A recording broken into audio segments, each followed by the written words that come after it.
Hello learners, आप सभी लोगों का आपके अपने यूट्यूब चैनल लर्न डेली 6 1 पर स्वागत है। आज हम लोग पढ़ने वाले हैं लियो वाइगोत्स्की का सिद्धांत। जीन पियाजे का हम लोगों ने पढ़ लिया है और अधिगम में जो बहुत सारे सिद्धांत दिए हैं उसको भी हमने पिछले वीडियोस में कवर कर लिया है। तो आज हम लोग पढ़ने वाले हैं लियो वाइगोत्स्की का सामाजिक सांस्कृतिक अधिगम का सिद्धांत, जो बहुत ही महत्वपूर्ण है। टीचिंग एग्जामों के लिए, चाहे वो सीटेट हो, केवीएस हो, टेट हो, सुपर टेट हो, सब में इससे क्वेश्चन आता ही आता है। तो आज हम लोग इसे पूरा कवर करेंगे और प्रीवियस ईयर जो क्वेश्चन पूछे गए हैं इस टॉपिक से हम लोग उसे भी देखेंगे। तो चलिए हम लोग चलते हैं अपने टॉपिक पर, एक एक टॉपिक को कवर करते हैं, एक एक पॉइंट को कवर करते हैं कि इन्होंने क्या कैसे दिया है। चलिए चलते हैं अपने टॉपिक पर। क्या नाम है इस सिद्धांत का, इन्होंने जो दिया है उस सिद्धांत का क्या नाम है? सिद्धांत का नाम है लियो वाइगोत्स्की का सामाजिक सांस्कृतिक अधिगम का सिद्धांत। इसके अन्य नाम भी हैं, लेकिन इसमें कीवर्ड क्या है? सामाजिक सांस्कृतिक। लियो वाइगोत्स्की का सामाजिक सांस्कृतिक अधिगम का सिद्धांत, social cultural theory by Vygotsky. इनका सिद्धांत किस सिद्धांत के अंतर्गत आता है? वाइगोत्स्की का सिद्धांत आता है निर्माणवादी सिद्धांत के अंतर्गत। किस सिद्धांत के अंतर्गत आता है? निर्माणवादी सिद्धांत के अंतर्गत। बहुत इंपॉर्टेंट पॉइंट है, इसे याद रखिएगा। और इनका पूरा नाम क्या है? कभी कभी एग्जाम में पूछ लेता है इनका पूरा नाम। तो इनका पूरा नाम है लेओ सिमाकोविच वाइगोत्स्की। क्या नाम है? लेओ सिमाकोविच वाइगोत्स्की। ये कहाँ के निवासी थे? ये रशिया के निवासी थे। पूछ लेता है कि साइकोलॉजिस्ट जितने हैं कहाँ के हैं, जैसे थॉर्नडाइक अमेरिका के थे, पावलोव रशिया के थे, स्किनर कहाँ के थे। इस तरह से पूछ लेता है कि वाइगोत्स्की कहाँ के निवासी थे, तो कहाँ के थे? वाइगोत्स्की रशिया के निवासी थे। फिर इनके सिद्धांतों के अन्य नाम क्या-क्या हैं? इनके सिद्धांतों के अन्य नाम भी, जैसे सारे सिद्धांतों के अन्य नाम दिए हुए हैं, बहुत सारे उपनाम हैं, तो वैसे इनके सिद्धांत का भी उपनाम है। इसको देख लेते हैं कि एग्जाम में अगर किसी अन्य नाम से आता है तो हम लोग को कंफ्यूजन ना हो। तो पहला नाम क्या है? समीपस्थ विकास के क्षेत्र का सिद्धांत। क्या नाम है? समीपस्थ विकास के क्षेत्र का सिद्धांत, या zone of proximal development, ZPD जिसे कहते हैं। और दूसरा नाम है सामाजिक विकास का सिद्धांत। सामाजिक विकास का सिद्धांत, सामाजिक रचनावाद का सिद्धांत, या दे सकता है सामाजिक संज्ञानात्मक विकास का सिद्धांत। संज्ञानात्मक विकास का सिद्धांत केवल देगा तो वो हो जाएगा पियाजे का, लेकिन अगर आगे सामाजिक जोड़ देता है, सामाजिक संज्ञानात्मक विकास का सिद्धांत, तो हो जाएगा वो वाइगोत्स्की का। आई होप आप लोगों को क्लियर हो गया होगा। फिर वाइगोत्स्की कहते क्या है? वाइगोत्स्की कहते हैं कि संज्ञानात्मक विकास जो होता है सामाजिक कारकों पर निर्भर करता है। बालकों का संज्ञानात्मक विकास सामाजिक कारकों पर निर्भर करता है। हमारे स्वयं का विकास दूसरों के द्वारा होता है, वाइगोत्स्की ऐसा कहते हैं, जबकि पियाजे कहते हैं कि बच्चे अपना विकास, अपने ज्ञान का निर्माण स्वयं करते हैं। इन दोनों लोगों में मतभेद है। इससे क्वेश्चन बहुत बार एग्जाम में आता है कि वाइगोत्स्की ने क्या कहा है, पियाजे ने क्या कहा है, और कंफ्यूजन भी हो जाता है बच्चों को। इसलिए आप लोग प्रत्येक पॉइंट को बहुत ही ध्यान से देखिएगा। इन्होंने क्या कहा वाइगोत्स्की ने, कि हमारे स्वयं का विकास दूसरों के द्वारा होता है। दूसरा कौन? समाज हो गया, इन सब के द्वारा होता है। फिर संज्ञानात्मक विकास दो कारकों पर निर्भर करता है। संज्ञानात्मक विकास दो कारकों पर निर्भर करता है। कौन कौन से कारक है? पहला कारक है सामाजिक कारक, दूसरा कारक है भाषा। बालक का सामाजिक विकास जो होता है वो तीन बातों पर निर्भर करता है। किन किन बातों पर निर्भर करता है? बालक का जो सामाजिक विकास होता है, वाइगोत्स्की कहते हैं कि ये तीन बातों पर निर्भर करता है। कौन कौन से? समाज पर, संस्कृति पर और भाषा पर। क्योंकि बालक को जैसा समाज मिलता है, जिस परिवेश में वो रहता है, उसी के अनुसार उसका डेवलपमेंट होता है, ये सही भी है। और संस्कृति, जहाँ की संस्कृति जैसी होती है, भाषा जैसी होती है, बालक वही सीखता है। अब दक्षिण भारत के बच्चे हैं तो वो वहाँ के बच्चे को ज़्यादा इंग्लिश आएगी, वो मलयालम बोलेंगे अगर केरल के हैं, तो इस तरह से। अगर उत्तर भारत के हैं, भोजपुरी सीखेंगे बिहार के हैं, तो इस तरह से उनकी भाषा अलग होगी, उनको हिंदी आएगी, अवधी आएगी। तो संस्कृति, भाषा, समाज, इन तीनों का प्रभाव बालक के विकास पर पड़ता है। भाषा कितने प्रकार की होती है? वाइगोत्स्की के अनुसार भाषा भी दो प्रकार की होती है। कौन कौन सी? एक होती है आंतरिक भाषा या मौन वाणी, और दूसरी होती है शाब्दिक भाषा। आंतरिक भाषा मौनवाड़ी होती है, और शाब्दिक भाषा कौन सी होती है? जिस विचारों को, जो हमारे विचार हैं, अगर उनको हम ध्वनियों में परिवर्तित करके बोलते हैं तो वो हो जाती है शाब्दिक भाषा। बट जो विचार मेरे मन में अपने अंदर ही रहते हैं वो होती है मौनवाड़ी। जैसे 0 से 2 वर्ष का बालक है तो वो नहीं बोल पाता है, वो उसकी भाषा कैसी होती है? मौनवाड़ी होती है, वो उतना नहीं बोल पाता। लेकिन बच्चा जैसे जैसे बड़ा होने लगता है, वो बातचीत करने लगता है, संप्रेषण करने लगता है, तो उसकी भाषा कैसी हो जाती है? शाब्दिक भाषा हो जाती है। फिर अगला पॉइंट क्या है? बहुत ही इंपॉर्टेंट पॉइंट है, इससे क्वेश्चन सीटेट में बहुत बार पूछा हुआ है और इसमें बहुत ज़्यादा कन्फ्यूजन भी होती है लोगों को, कि भाषा विचार से पहले आती है। भाषा विचार से पहले आती है, ऐसा किसके अनुसार है? ऐसा है वाइगोत्स्की के अनुसार। किसके अनुसार है ऐसा? भाषा विचार से पहले आती है, वाइगोत्स्की के अनुसार। लेकिन पियाजे क्या कहते हैं? पियाजे कहते हैं कि विचार पहले आता है और भाषा बाद में आती है। लेकिन वाइगोत्स्की कहते हैं कि भाषा पहले आती है, विचार बाद में आता है। ठीक, तो इसे आप लोग याद रखिएगा कि वाइगोत्स्की के अनुसार भाषा पहले आई, विचार बाद में आया, लेकिन पियाजे के अनुसार विचार पहले आया, भाषा बाद में आई। क्योंकि ये भाषा को बहुत ज़्यादा समर्थन देते हैं, समाज को बहुत ज़्यादा समर्थन देते हैं, तो इन वाइगोत्स्की, तो इस तरह से आप लोग याद रख सकते हैं, जोड़ सकते हैं कि भाषा इनके अनुसार पहले आती है और पियाजे के अनुसार भाषा बाद में आती है। फिर वाइगोत्स्की क्या कहते हैं? वाइगोत्स्की कहते हैं कि पहले सामाजिक अधिगम होता है, बाद में विकास होता है। क्या होता है? पहले सामाजिक अधिगम होता है, सामाजिक अधिगम, अधिगम नहीं, सामाजिक अधिगम होता है, फिर बाद में विकास होता है। बालक की तर्क शक्ति चिन्ह व प्रतीकों के द्वारा विकसित होती है। वाइगोत्स्की कहते हैं कि अधिगम पहले होता है, विकास बाद में होता है, जबकि पियाजे उल्टा है, कह दो जो है उनके अनुसार विकास पहले होता है, अधिगम बाद में होता है। उन्होंने स्टेजेस दे रखी है 4, जैसा पिछले वीडियो में हम लोगों ने पढ़ा। इनके सिद्धांत के जो महत्वपूर्ण बिंदु हैं उसको हम लोग देख लेते हैं। एग्जाम के लिए बहुत महत्वपूर्ण है, इसलिए आप लोग सारे पॉइंट को बहुत ही ध्यान से देखिएगा। आप लोगों के एग्जाम में इससे क्वेश्चन जरूर आता है। जिन लोग भी सीटेट का एग्जाम दे रहे होंगे या आगे देंगे, या जिन लोगों ने पहले भी दिया होगा, उन लोगों ने देखा होगा कि वाइगोत्स्की पियाजे ये तो सीटेट का फेवरेट टॉपिक है, इन सबसे क्वेश्चन बनता ही बनता है। साथ ही केवीएस के लिए बहुत महत्वपूर्ण है, क्योंकि इससे क्वेश्चन तो पूछे ही जाएंगे। साथ ही साथ अगर इन सारे टॉपिक को हम लोग पढ़ लेते हैं तो हम लोगों को पेडागोजी सॉल्व करने में बहुत मदद मिलती है। इनके महत्वपूर्ण बिंदु क्या-क्या हैं, एक-एक करके हम लोग देखते हैं। पहला है कि वाइगोत्स्की ने भाषा को औजार के रूप में प्रयोग किया। किस रूप में प्रयोग किया? औजार के रूप में प्रयोग किया। पूछ लेगा एग्जाम में कि भाषा को औजार किसने कहा है? तो वाइगोत्स्की ने कहा है, भाषा को औजार के रूप में प्रयोग किया। क्योंकि भाषा सामाजिक संचार का माध्यम, क्योंकि भाषा के द्वारा ही हम एक-दूसरे से अटैच हो पाते हैं, एक-दूसरे की बातों को जान पाते हैं, एक-दूसरे की संस्कृति को जान पाते हैं, और भाषा से ही चिंतन आता है। चिंतन कैसे आता है? भाषा से ही आता है। भाषा से ही कौशल का विकास होता है। वाइगोत्स्की के सिद्धांत में भाषा को भाषा यंत्र की संज्ञा दी गई है। किसकी संज्ञा दी गई? इनके सिद्धांत में भाषा को भाषा यंत्र की संज्ञा दी गई। बहुत इंपॉर्टेंट है, क्योंकि भाषा ही एक संस्कृति को दूसरे संस्कृति तक हस्तांतरित करते हैं। बिल्कुल सही।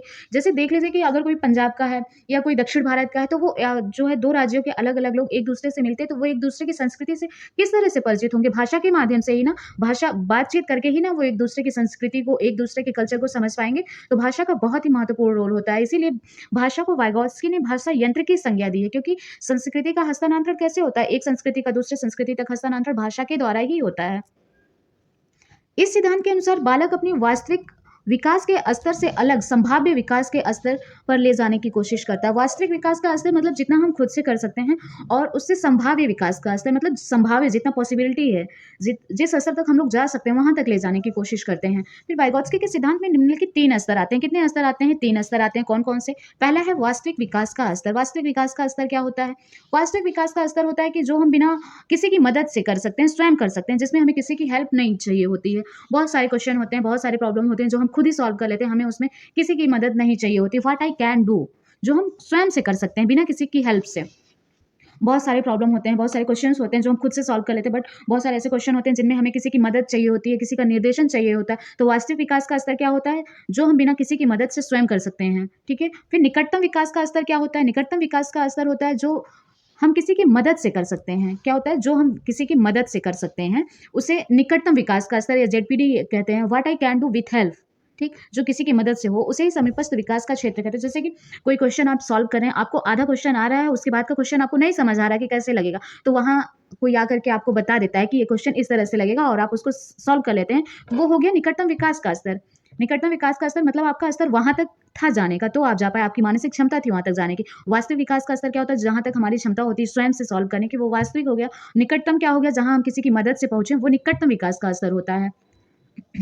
एग्जाम्पल ले सकते हैं, जैसे टेट सीटेट का एग्जाम हो गया, बहुत सारे लोग 90 80 इतना अपनी खुद की मदद से ला सकते हैं, किसी की हेल्प नहीं चाहिए होती। लेकिन अगर उनको 120 130 चाहिए, तो उन्हें किसी की हेल्प चाहिए होती है, इसलिए वो कोचिंग लेते हैं या किसी अन्य संसाधन से, यूट्यूब, गूगल, इन सब से पढ़ाई करते हैं। तो वो क्या हो गया? उनका निकटतम विकास का स्तर हुआ। वहां तक जाने के लिए उनको किसी की मदद लेनी पड़ी, तो ये हो गया निकटतम विकास का स्तर। आई होप आप लोगों को पॉइंट क्लियर हो रहे होंगे। फिर क्या है? संभावित विकास का स्तर। संभावित विकास का स्तर क्या होता है? ढांचा निर्माण के द्वारा पूर्ण होता है। ये ढांचा निर्माण के द्वारा, जिस तरह ढांचा निर्माण क्या होता है कि प्रत्येक कार्य के लिए उसको शुरू में ही मदद दी जाए। ढांचा निर्माण, जैसे बच्चा शैशवावस्था में जब होता है, तो उसके हर कार्य के लिए ढांचा निर्माण करना होता है। बालक चलना सीखता है, तो ढांचा निर्माण, उसकी उंगली पकड़ के चलना सिखाया जाता है। बालक को ब्रश करना सिखाया जाता है, बालक को नहाना, बालक को कपड़े पहनाना, प्रत्येक कार्य उसको सिखाया जाता है। तो ये क्या हो गया? संभावित विकास का स्तर होता है, जो ढांचा निर्माण के द्वारा पूर्ण होता है। जैसे हम एक घर ही बनाते हैं, मान लीजिए घर, जब हम लोगों को छत डालनी होती है, तो क्या तुरंत ही हम लोग छत डाल देते हैं? नहीं, उसको लकड़ियां देखिए लगाए जाते हैं, बांस बल्ली की सहायता से उसको हेल्प दी जाती है, उसके बाद उस पर छत बनाई जाती है। उसके बाद जब वो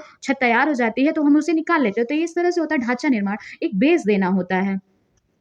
ये देखिए फिगर है, इसकी सहायता से आप लोग सोच सकते हैं, समझ सकते हैं कि ये क्या है? ये है व्हाट आई कैन डू, वास्तविक विकास का स्तर। इतना हम अपनी मदद से करते हैं। और ये क्या है? जो हम किसी की मदद से करते हैं। ठीक है, what I can do with help, निकटतम विकास का स्तर होता है। और इसे ही क्या कहते हैं? जेडपीडी कहते हैं। क्या कहते हैं? ZPD, zone of proximal development. और ये क्या है? व्हाट आई कांट डू, जो हम नहीं कर सकते, जो हमारी क्षमता से बाहर होता है। अब एक 6 ईयर का बच्चा है, उसे आप 10th की मैथ सॉल्व करने को देंगे, कोई हेल्प ही कर रहा है, तो क्या वो बच्चा कर लेगा? नहीं कर पाएगा, क्योंकि वो उतना मैच्योर नहीं हुआ, उसकी मानसिक क्षमता अभी उतनी नहीं हुई है।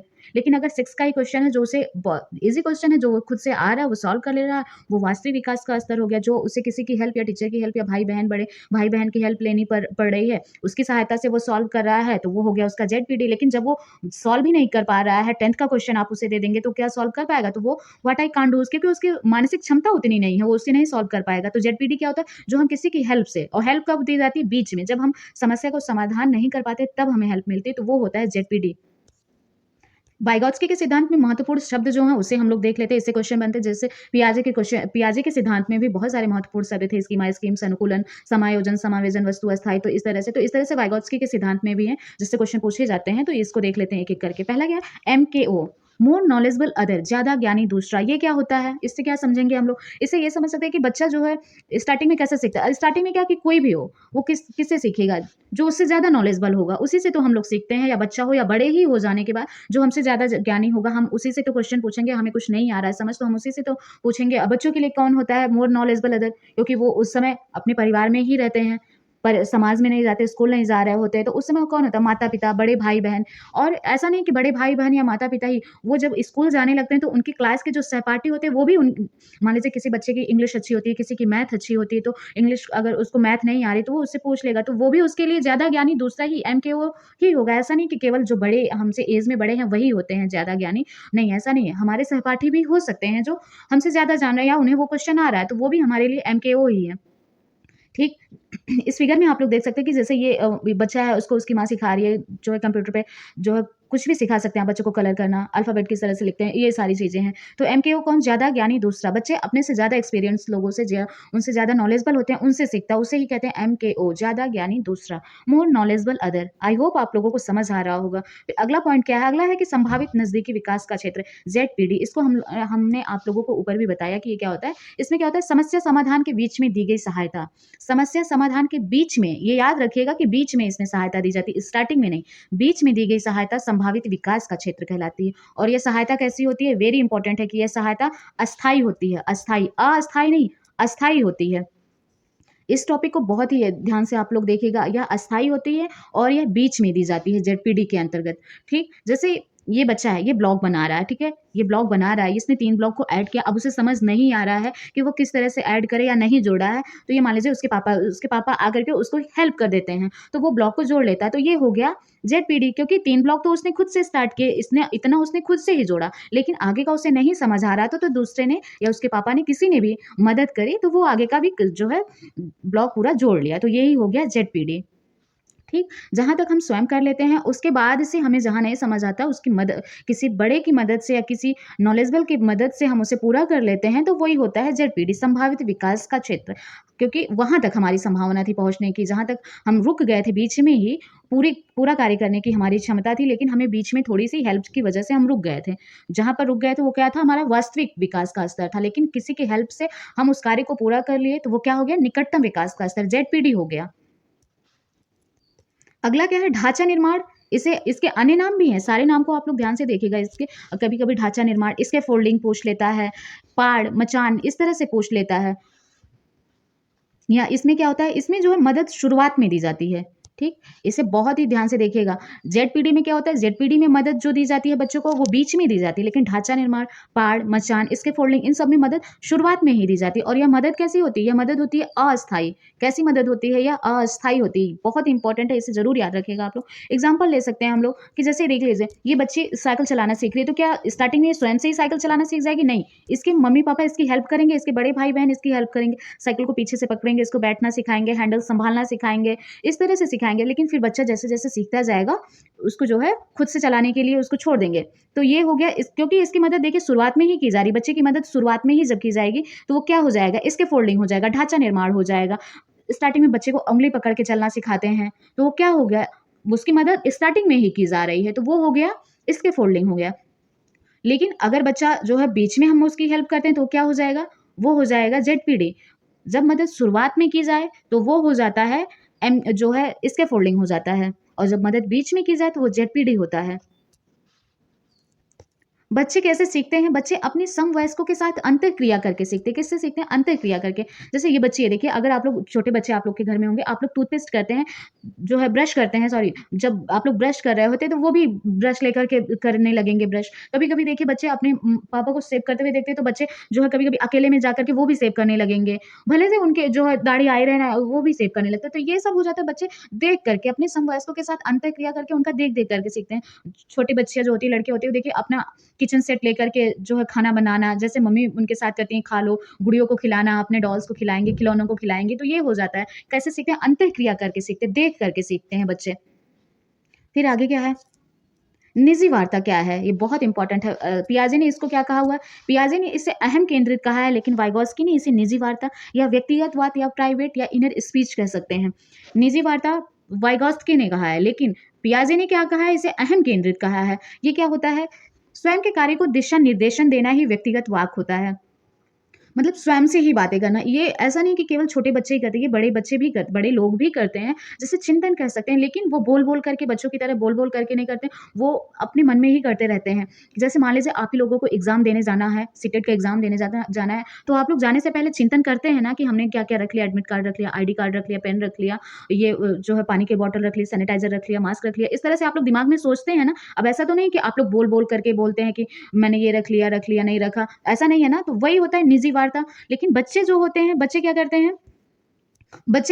वही कार्य बोल-बोल करके करते हैं। आप लोग देखते होंगे, जो नोटिस किए होंगे कि आस-पास अगर आपके घर में ही बच्चे हैं, तो वो जब खेलते हैं, अकेले ही खेलते हैं, तो अपनी डॉल के साथ उसको चोट लग गई है, बैंडेज लगाएँगे, बोल-बोल करके खाना बनाते हैं, खाना खा लो, कपड़े पहनाते हैं, नहलाते हैं, उसकी कंघी करते हैं, जो अकेले बोल-बोल करके खेलते हैं। तो वही हो गया, वो जो है अपने कार्यों को दिशा-निर्देशन देते हैं कि ये डॉल मेरी जो है तैयार हो गई, अब इसे खाना खिलाएँगे, अब ये पढ़ाई करेगी। जैसा बड़े लोग उनके साथ करते हैं, वैसा वो अपने टॉयज़ के साथ करते हैं। तो ये क्या हो गया?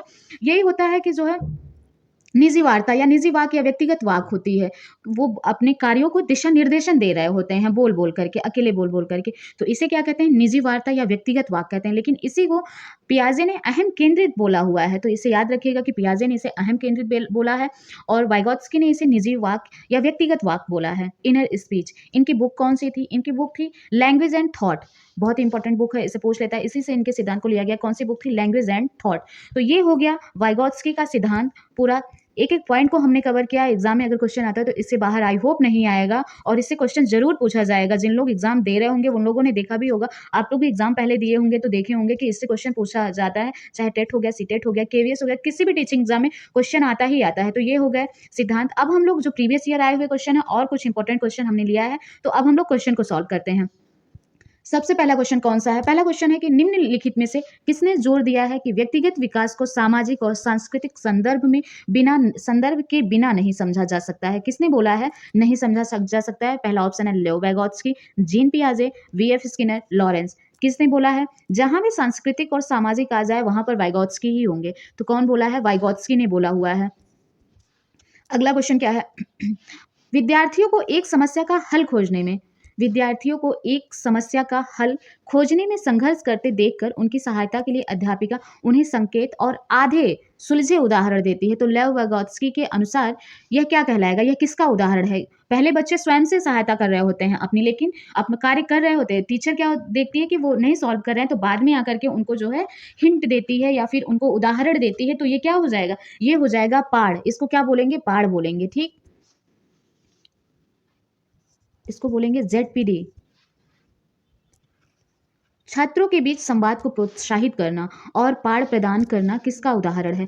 संवाद को प्रोत्साहित करना और पाठ प्रदान करना किसका उदाहरण होता है? प्रतिक्रियाओं का अनुबंधन, सकारात्मक पुनर्वलन, सीखने का रूपांतरण या समीपस्थ विकास का क्षेत्र बनाना, जिसे जेडपीडी भी बोलते हैं। तो ये क्या कहलाएगा? इसे ऑप्शन ए सही होगा, समीपस्थ विकास का क्षेत्र बनाना कहलाएगा। क्वेश्चन नंबर 4 देखते हैं। 4 से 5 साल की उम्र के बच्चे अक्सर अपने आप से बातचीत करते हैं। तो लेव वाइगोत्स्की के अनुसार यह वाक्य क्या कहलाएगी? उनकी आत्म केंद्रीयता को दर्शाता है, उनके संज्ञानात्मक विकास में बाधा डालता है, उनके सामाजिक विकास में बाधा डालता है, या उनको अपनी सोच नियमित करने में मदद करता है। तो हमने अभी आप लोगों को ऊपर बताया कि निजी वाक्य या व्यक्तिगत वार्ता क्या होती है? अपने कार्यों को दिशा निर्देशन देना। तो क्या हो गया? उनको अपनी सोच नियमित करने में मदद करता है। ठीक, क्वेश्चन नंबर 5 क्या है? लेव वाइगोत्स्की का सिद्धांत मुख्यतः व्याख्या करता है, किस चीज की व्याख्या करता है? आनुवंशिकता के विकास पर प्रभाव को, संज्ञानात्मक विकास में सांस्कृतिक उपकरणों के योगदान को, या सामाजिकरण के जीव पारिस्थितिकीय मॉडल को, या अभिप्रेरणा पर आरोपण प्रतिरूप के प्रभाव को। तो किस पर क्या व्याख्या करता है वाइगोत्स्की का सिद्धांत? संज्ञानात्मक विकास में सांस्कृतिक उपकरणों के योगदान को, सांस्कृतिक, ठीक, ये सब की पॉइंट है, सांस्कृतिक, सामाजिक, ये देख करके भी आप लोग लगा सकते हैं। क्वेश्चन नंबर 6 क्या कहता है? लेओ वाइगोत्स्की के सिद्धांत के अनुसार कौन सा अध्यापन अधिगम प्रक्रिया को पाठ प्रदान करने की प्रभावशाली तकनीक है? सबसे पहला ऑप्शन है समस्या के समाधान हेतु स्थिर पद दर पद निर्देशन देना, या गलत जवाबों पर बच्चों को दंडित करना। दंड जहां पर आए तो वो बिल्कुल ऑप्शन नहीं हो सकता। समस्या को सुलझाने के दौरान अगर बच्चे किसी बिंदु पर अटक जाए तो उस समय उन्हें संकेत और इशारे देना, या प्रक्रिया में अध्यापक का पूर्ण अहस्तक्षेप, ऐसा भी नहीं होना चाहिए। तो क्या हो गया? ऑप्शन सी, समस्या को सुलझाने के दौरान अगर बच्चे किसी बिंदु पर अटक जाए तो उस समय उन्हें संकेत इशारे देना, यही होता है जेडपीडी। भाषा एवं विचार पर लेओ वाइगोत्स्की क्या सुझाते हैं? क्या कहते हैं भाषा एवं विचार पर? भाषा संज्ञानात्मक विकास को निर्देशित करती है। संज्ञानात्मक विकास जो होता है वो भाषा को निर्देशित करता है, या भाषा और संज्ञान में कोई संबंध नहीं है, या संज्ञान भाषा से स्वतंत्र है। तो किसको निर्धारित करता है? भाषा संज्ञानात्मक विकास को निर्धारित करती है। भाषा पहले आती है, विकास बाद में आता है। ठीक है, आप लोग विकास को पहले मत करिएगा वाइगोत्स्की के सिद्धांत में। इनके अनुसार भाषा पहले आई, भाषा संज्ञानात्मक विकास को निर्धारित करती है, मतलब पहले भाषा आएगी फिर विकास होता है। क्वेश्चन नंबर 8 देखते हैं। लेओ वाइगोत्स्की ने अपने सामाजिक संरचनावाद सिद्धांत में से किसे विद्यार्थियों में अधिगम को सुसाध्य करने हेतु उपयुक्त बताया है? अधिगम के विद्यार्थियों के अधिगम के लिए किसे उपयोगी बताया है? सहकर्मी सहयोगिता को, सांस्कृतिक उपकरणों के अहस्तक्षेप, ध्यान दीजिएगा आप लोग वर्ड पे, रटकर याद करने पर बल, गैर संदर्भित पाठ्यक्रम। तो इसमें क्या हो जाएगा? इसमें सहकर्मी सहयोगिता ही हो जाएगी, क्योंकि इसमें वो हेल्प लेता है। सांस्कृतिक उपकरणों का हस्तक्षेप होता तो ये भी ऑप्शन सही होता, लेकिन यहाँ पर अहस्तक्षेप लिखा हुआ, ठीक, रट कर तो हो ही नहीं सकता है। फिर अगला क्वेश्चन क्या है? 9th question. लेओ वाइगोत्स्की के अनुसार समीपस्थ विकास क्षेत्र का इस्तेमाल करना चाहिए किसमें? अध्यापन और मूल्यांकन में, केवल अध्यापन में, केवल मूल्यांकन में, या प्रवाही बौद्धिकता की पहचान में? तो किसमें करना चाहिए? अध्यापन और मूल्यांकन दोनों में करना चाहिए। क्वेश्चन नंबर 10 देखते हैं। अमन एक पहेली के टुकड़ों को ठीक से लगाने की कोशिश कर रहा है, ठीक है, लेकिन वह सही जगह पर सही हिस्सों को फिट करने के लिए संघर्ष करता है। कैसे, क्या, क्यों के रूप में उसकी माँ उसे संकेत प्रदान करती है। कोई अमन है, वो जो है पहेली के टुकड़ों को सेट कर रहा है और उसे नहीं सेट कर पा रहा, तो उसकी माँ आती है और उसको संकेत देती है, और उसके बाद जो है वो पूरा कर लेता है। तो लेओ वाइगोत्स्की के सीखने के सिद्धांत के अनुसार सीखने की यह प्रक्रिया क्या करेगी? बच्चे को अप्रेरित कर देगी, उसकी माँ का हेल्प करना उसे अप्रेरित कर देगा, उसे आक्रामक बना देगा, या अधिगम के लिए पाठ का काम करेगा, सीखने में मदद नहीं करेगा। तो क्या करेगा? अधिगम के लिए पाठ का काम करेगा, उस माँ की हेल्प से अब उसे वो जो है सेट कर लेगा पहेली के टुकड़ों को। क्वेश्चन नंबर 11 क्या है? वाइगोत्स्की के सिद्धांत के अनुसार सहायक खोज किसमें सहायक है? सहायक खोज किसमें सहायक है? संज्ञानात्मक द्वंद्व में, सहपाठी सहयोग में, उत्प्रेरक प्रतिक्रिया साहचर्य में, या पुनर्बलन में? तो किसमें सहायक है? सहपाठी सहयोग में, क्योंकि वाइगोत्स्की के सिद्धांत में सहपाठी सहयोग, हेल्प, मदद, यही सब है। तो ये सब देख करके आप लोगों को ऑप्शन चूज करने में आसानी होगी। क्वेश्चन नंबर 12 क्या है? लेओ वाइगोत्स्की के निकटस्थ विकास का क्षेत्र, या जेडपीडी सिद्धांत में शब्दावली निकटस्थ दर्शाती है कि दी गई सहायता शिक्षार्थी की वर्तमान दक्षता की तुलना में। ये सारे क्वेश्चन जो हैं ये प्रीवियस ईयर आए हुए क्वेश्चन है, कुछ नीचे है कुछ ऊपर है। जो इनका जेडपीडी का सिद्धांत है, जो अब की शिक्षा है उसमें कुछ नीचे है कुछ ऊपर है, उसी स्तर पर है या बहुत ऊपर है। तो लेओ वाइगोत्स्की का सिद्धांत अभी की शिक्षा से शिक्षार्थी की वर्तमान दक्षता जितनी उससे बहुत ऊपर है। वाइगोत्स्की के अनुसार बच्चे किस प्रकार सीखते हैं? प्रतियोगिताओं के द्वारा सीखते हैं, साथियों के साथ बातचीत करके सीखते हैं, पुरस्कार के लिए प्रयास करके, और दंड से बचकर, या उद्दीपन प्रतिक्रिया अनुबंधन करके। तो किस तरह से सीखते हैं? साथियों के साथ बातचीत करके, क्योंकि साथियों से मदद लेते हैं। ये ऊपर हम लोगों ने सिद्धांत में पढ़ा कि वो मदद से जो है अपने प्रॉब्लम्स को सॉल्व कर लेते हैं। तो क्या हो जाएगा? साथियों के साथ बातचीत करके सीखते हैं। फिर लेओ वाइगोत्स्की के अनुसार निम्नलिखित में से कौन सा कारक बच्चों के संज्ञानात्मक विकास को सुगम बनाते हैं? सांस्कृतिक उपकरण, सामाजिक संपर्क, संतुलन, पुरस्कार। तो क्या हो जाएगा? सांस्कृतिक उपकरण और सामाजिक संपर्क। तो ऑप्शन सी, ऑप्शन 1 और 2 यही सही होगा, सामाजिक उपकरण और सांस्कृतिक उपकरण। क्वेश्चन नंबर 15 क्या है? एक विशिष्ट संप्रत्यय को पढ़ाने हेतु एक अध्यापिका बच्चे को आधा हल किया हुआ उदाहरण देती है। कैसा देती है? आधा हल किया उदाहरण देती है। लेओ वाइगोत्स्की के अनुसार अध्यापिका किस रणनीति का इस्तेमाल कर रही है? अवलोकन अधिगम का, पाठ का, द्वंद्वात्मक अधिगम का, या अनुकूलन का? किसका इस्तेमाल कर रही है? पाठ का। ठीक, अगले क्वेश्चन पे चलते हैं। बच्चों के बारे में निम्नलिखित कथन में से किस कथन से वाइगॉत्स्की सहमत होंगे? ऑप्शन ए, बच्चे तब सीखते हैं जब उनके लिए आकर्षक पुरस्कार निर्धारित किए जाएँ, बिल्कुल नहीं। बच्चे के चिंतन को तब समझा जा सकता है जब प्रयोगशाला में पशुओं पर प्रयोग किए जाएँ, बिल्कुल भी नहीं। बच्चे जन्म से शैतान हैं और उन्हें दंड देकर नियंत्रित किया जाना चाहिए, ये भी नहीं हो सकता। अब कैसे सीखते हैं बच्चे? समवयस्क और वयस्कों के साथ सामाजिक अंतःक्रिया के माध्यम से सीखते हैं। ठीक, ऑप्शन डी सही होगा। अगला क्वेश्चन है क्वेश्चन नंबर 17। वाइगॉत्स्की तथा पियाजे के परिप्रेक्ष्यों में एक प्रमुख विभिन्नता। पियाजे और वाइगॉत्स्की में क्या विभिन्नता है? व्यवहारवादी सिद्धांतों की उनकी आलोचना, ज्ञान के सक्रिय निर्माताओं के रूप में बच्चों की संकल्पना, या बच्चों को एक पालन पोषण का परिवेश उपलब्ध कराने की भूमिका, या भाषा एवं चिंतन के बारे में दृष्टिकोण। तो क्या है? यही ऑप्शन सही होगा, क्योंकि पियाजे कहते हैं कि विचार पहले आता है, भाषा बाद में, और वाइगॉत्स्की कहते हैं कि भाषा पहले आती है और विचार बाद में। तो इसी में उन लोगों में मतभेद है, यही विभिन्नता है उन लोगों में। तो ऑप्शन डी हम लोग का सही होगा।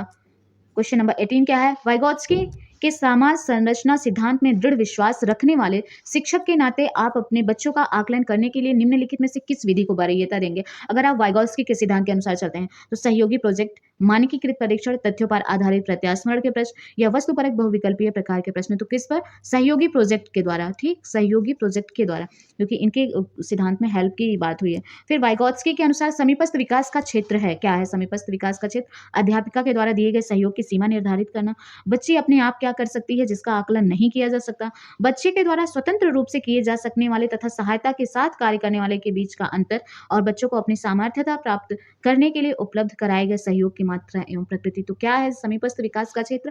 ऑप्शन सी, बच्चे के द्वारा स्वतंत्र रूप से किए जा सकने वाले, जो खुद से, वो वास्तविक विकास का स्तर है जिसमें उसे किसी की हेल्प नहीं चाहिए और जिसमें वो हेल्प चाहिए, उन दोनों के बीच के अंतर को ही क्या कहते हैं? जेडपीडी, समीपस्थ विकास का क्षेत्र। सारे क्वेश्चन बहुत इंपॉर्टेंट है, आप लोग जरूर देख करके जाइएगा। अगला क्वेश्चन, क्वेश्चन नंबर 20 है, वाइगॉत्स्की की संस्तुति के अनुसार बच्चों की व्यक्तिगत वाक की संकल्पना प्रदर्शित करती है क्या? बच्चे अपने आप से प्यार करते हैं, स्पष्ट करती है कि बच्चे अपने ही कार्यों को निर्देशन देने के लिए भाषा का उपयोग करते हैं। तो यही ऑप्शन हम लोग का सही होगा। अगला ऑप्शन क्या? बच्चे प्रदर्शित करती है कि बच्चे बुद्धिमान होते हैं इसलिए उन्हें प्रौढ़ों के निर्देशन की आवश्यकता नहीं, गलत है। स्पष्ट करती है कि बच्चे अहम केंद्रित किसने यूज किया? पियाजे ने यूज किया। अब बहुत सारे लोग इस दोनों ऑप्शन में कंफ्यूज होकर के अहम केंद्रित और निजी वाक में, व्यक्तिगत वाक में, इस ऑप्शन को सही कर देंगे, लेकिन यहाँ पर दिया हुआ वाइगॉत्स्की के अनुसार तो यहाँ पर अहम केंद्रित नहीं होगा। क्या होगा? ऑप्शन बी होगा कि बच्चे अपने ही कार्यों के दिशा निर्देशन देने के लिए आप जो है स्वयं से बातें करते हैं, भाषा का उपयोग करते हैं। क्वेश्चन नंबर 21 क्या है? वाइगॉत्स्की के सिद्धांत का निहितार्थ है प्रारंभिक व्याख्या करने के बाद कठिन सवालों को हल करने में बच्चे की सहायता ना करना, या बच्चे उन बच्चों की संगति में श्रेष्ठतम रूप से सीख सकता है जिनकी उनकी बुद्धि लब्धांक से कम होता है, बिल्कुल भी नहीं। सहयोगात्मक समस्या समाधान, प्रत्येक विद्यार्थी को व्यक्तिगत रूप से दत्त कार्य देना। तो क्या हो सकता है वाइगॉत्स्की के अनुसार? सहयोगात्मक समस्या समाधान। ठीक, यहाँ पर होता ये भी ऑप्शन हम लोग का सही हो सकता था कि बच्चे उन बच्चों की संगति में श्रेष्ठतम रूप से सीख सकते हैं जिनकी बुद्धि लब्धि उनके बुद्धि लब्धांक से अधिक होगी तो ही तो बच्चा उससे सीखेगा। जब उसकी नॉलेज उस बच्चे से कम है तो उससे वो क्या सीखेगा? तो यहाँ पर कम दिया हुआ है। ठीक, इसलिए ऑप्शन हम लोग का सी सही होगा, सहयोगात्मक समस्या समाधान। क्वेश्चन नंबर 22 क्या कहता है कि निम्नलिखित कथनों में से कौन सा वाइगॉत्स्की के द्वारा प्रस्तावित विकास तथा अधिगम के बीच संबंध का सर्वश्रेष्ठ रूप में सार प्रस्तुत करता है? विकास अधिगम से आगे है, या अधिगम एवं विकास समांतर प्रक्रियाएं, विकास प्रक्रिया अधिगम प्रक्रिया के पीछे रह जाती है, विकास अधिगम का समानार्थक है। तो क्या हो जाएगा?